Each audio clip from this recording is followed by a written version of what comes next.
Hello everyone, कैसे हैं आप सब। एंड कमेंट बिलो कि लेक्चर्स में क्या और डिमांड है, जो भेज रहे वो समझ आ रहा कि नहीं आ रहा। कल एक स्टूडेंट ने मुझे मैसेज किया, मतलब कमेंट किया वहाँ पे कि मैम आई नीड नोट्स।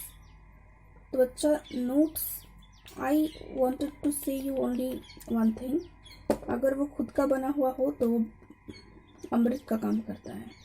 आप एक बार पढ़ के जाओगे, आपको सब कुछ एग्जाम में याद आ जाएगा। और बाकी समझाने का काम तो मैं कर ही रही हूँ।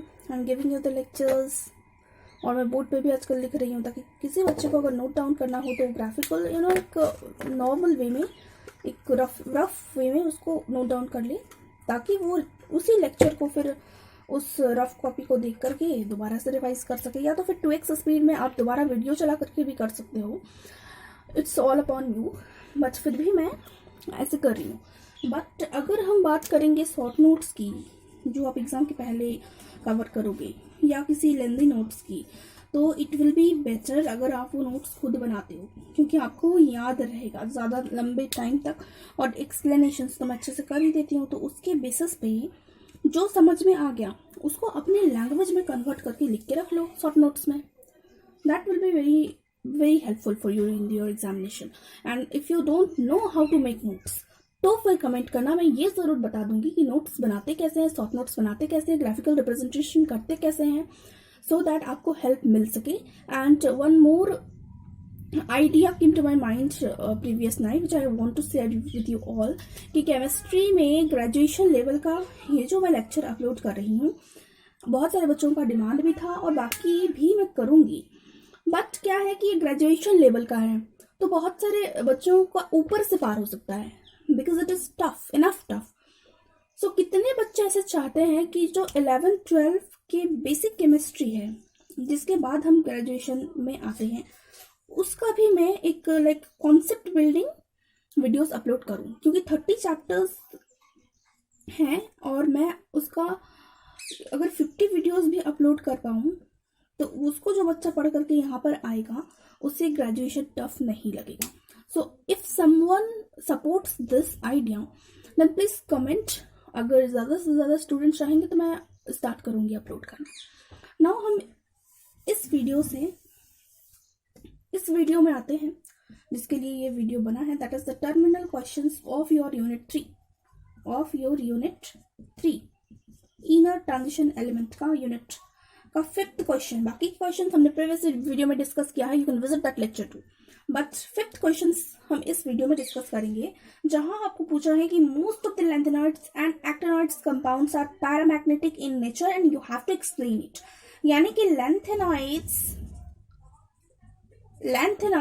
And actinoids, most of the lanthanoids and actinoids क्या होते हैं, पैरामैग्नेटिक होते हैं, and you have to explain it कि ऐसा क्यों होता है।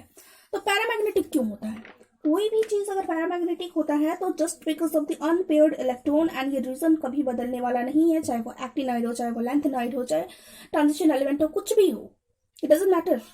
पैरामैग्नेटिक का मतलब ही हुआ कि अनपेयर्ड इलेक्ट्रॉन होना चाहिए। अगर अनपेयर्ड इलेक्ट्रॉन होगा तो वो पैरामैग्नेटिक हो जाएगा। तो यहाँ पर क्यों हो रहा है, लैंथेनॉइड्स एक्टिनॉइड में क्यों हो रहा है, क्योंकि most of the compounds of lanthanoids और एक्टिनॉइड पैरामैग्नेटिक होते हैं, बिकॉज वो ऐसे लैंथेनॉइड एक्टिनॉइड आयंस को कंटेन करते हैं, because most of the lanthanide and actinide ions which possess unpaired electron, and just because of that it exhibit paramagnetism. That presence of unpaired electron give rise to paramagnetism in the compound. यही एकमात्र reason है इनके paramagnetic behaviour के पीछे। Now moving back to the 6th number question. And what is your 6th number question? The 6th number question is about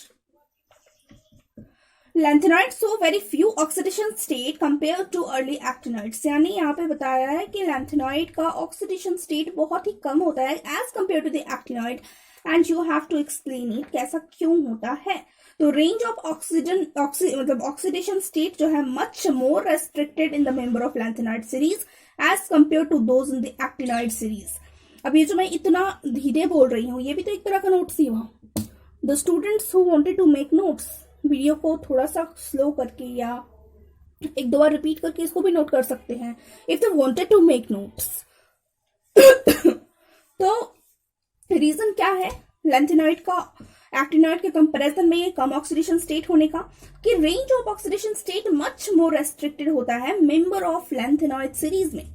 member of lanthanoid series में much more restricted होता है as compared to that of the actinide series. So this is the result of stabilizing effect exerted on the 4f orbitals by increasing the ionic charge. अब ये है आपका result. This is a result of stabilizing effect exerted on the 4f orbitals.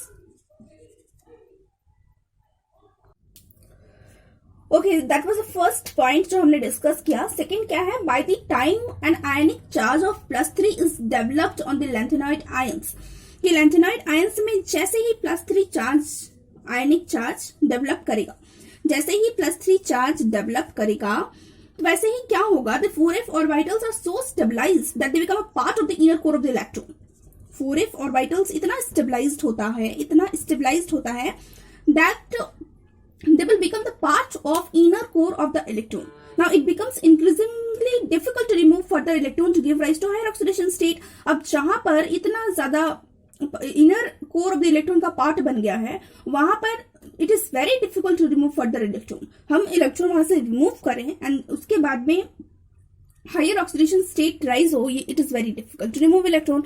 And जब remove करना ही difficult है, so it's become difficult to give rise to higher oxidation state. On the other hand, अगर हम beginning of the actinide series की बात करें तो difference in the energy of 5f and 7s electron participate in bonding which results in wider range of oxidation state. So इसकी वजह से later 5f orbitals जो है more stable हो जाता है and also show reluctance to involve themselves in bonding. तो यहाँ पर जो भी range है like आपका electron difference of the energy 5f and 6d orbital ये बहुत कम होता है, यानी बहुत ही less गैपिंग होता है, मतलब बहुत ही लेस डिफरेंस होता है एनर्जी का. इन दोनों के बीच में एनर्जी डिफरेंस बहुत ही कम होता है, इट इज वेरी लेस. सो इसके वजह से जो 5f इलेक्ट्रॉन है along with the 6d and with the 7s electron सभी क्या करते हैं, बॉन्डिंग में पार्टिसिपेट कर लेते हैं, जिनकी वजह से wide range of oxidation state हमें देखने को मिल जाता है. एंड 5f ऑर्बिटल लेटर जो है ज्यादा स्टेबल एंड रिलक्टेंस भी शो करता है, so also involve in bonding. That is the reason कि हमारा जो लैंथेनॉइड सीरीज है उनमें ऑक्सीडेशन स्टेट बहुत कम होता है, एक्टिनॉइड्स में बहुत ज्यादा, मतलब लैंथेनॉइड्स एक्टिनॉइड्स की जैसा नहीं दिखा पाता, ऑक्सीडेशन स्टेट बहुत कम होता है. बाकी एक्टिनॉइड्स का लैंथेनॉइड से ज्यादा होता है. Moving to your seventh number question, compare the chemistry of actinoid with that of the lanthanoid with a special reference to the first point is electronic configuration, and the second one is oxidation state, third one is atomic size. तीन चीजों के basis पे comparison करने बोला lanthanoids का with lanthanoids का actinoids के साथ में, लैंथेनॉइड्स का एक्टिनॉइड्स के साथ में. तो वो तो चार्ट के फॉर्म में ही दिखाना पड़ेगा. That will be helpful for you guys to make a note. तो जिनको नोट्स के लिए कमेंट रहता है कि नोट्स चाहिए मैम, सो दैट स्टूडेंट उन स्टूडेंट्स के लिए है ये बोर्ड मार्कर के जो भी चार्ट्स फॉर्मिंग लेक्चर्स होते हैं. So mark it in your copy. First question, first जो इलेक्ट्रॉनिक कॉन्फ़िगरेशन के बेसिस पे बोला गया था ना, तो फर्स्ट वाला I think it is visible in the board. Okay, so first जो हमें बोला इलेक्ट्रॉनिक कॉन्फ़िगरेशन के बेसिस पे, तो लैंथेनॉइड्स का क्या हो जाएगा 4FN 5D07 6S2, एक्टिनॉइड्स का RN 5FN 6D02 and 7S2. उसके बाद में सेकेंड पॉइंट था ऑक्सीडेशन स्टेट. तो ये है तुम्हारा, ये है मोस्टली +3 ऑक्सीडेशन स्टेट एंड ये है variable oxidation, variable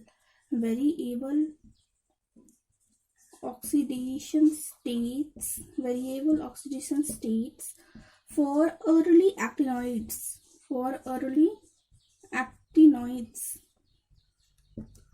like transition metal, actinoids like transition metal, actinoids like transition metal. अब है थर्ड पॉइंट एंड वो है एटॉमिक के बेसिस पे. तो उसमें atomic and ionic size, atomic and ionic size के बेसिस पे. तो उसमें लैंथेनॉइड क्या हो जाता है, कॉन्ट्रैक्ट्स. लैंथेनॉइड्स क्या हो जाता है, contracts. Contraction takes place, contraction होता है यहाँ पे. तो डेफिनेटली साइज क्या हो जाएगा, टूट जाएगा, छोटा हो जाएगा. वही एक्टिनॉइड्स में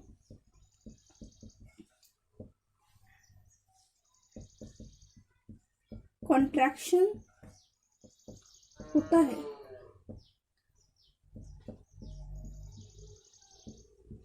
is greater than lanthanoid contraction होता है, बट वो जो लैंथेनॉइड्स है उससे भी ग्रेटर होता है.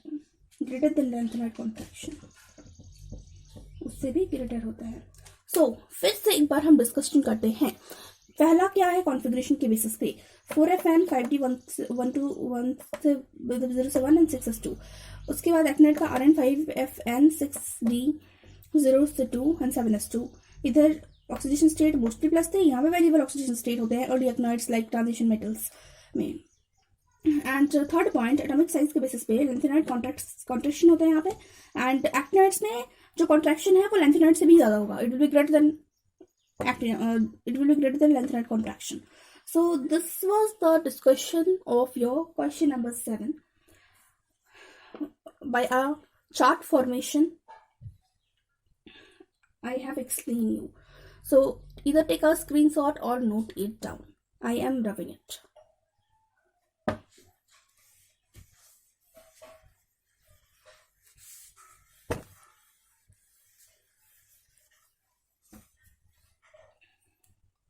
Eight number question. Which is the last element in the series of actinoid? Actinoid के सीरीज का लास्ट एलिमेंट, इस सीरीज का लास्ट एलिमेंट पूछा. फिर क्या पूछा है, write the electronic configuration of this element and comment on the possible oxidation state of this element. Okay, so हमें इस एलिमेंट के कॉन्फ़िगरेशन को भी बताना है, नाम भी बताना है, और फिर उसका पॉसिबल ऑक्सीडेशन स्टेट्स भी बताना है. ओके, सबसे पहले हम उस एलिमेंट को पहचानते हैं. तो वो एलिमेंट क्या है, वो एलिमेंट है लॉरेंशियम.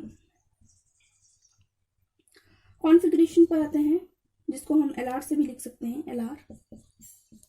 कॉन्फ़िगरेशन पे आते हैं, that is the 5F14 6D1 7S2. 5F14 6D1 7S2.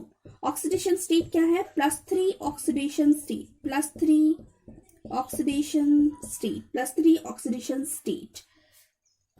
As why? Because 6D1 7S2 it can be removed. It can be removed easily. It can be removed easily and completely filled by 5F14 configuration will be achieved, isn't it?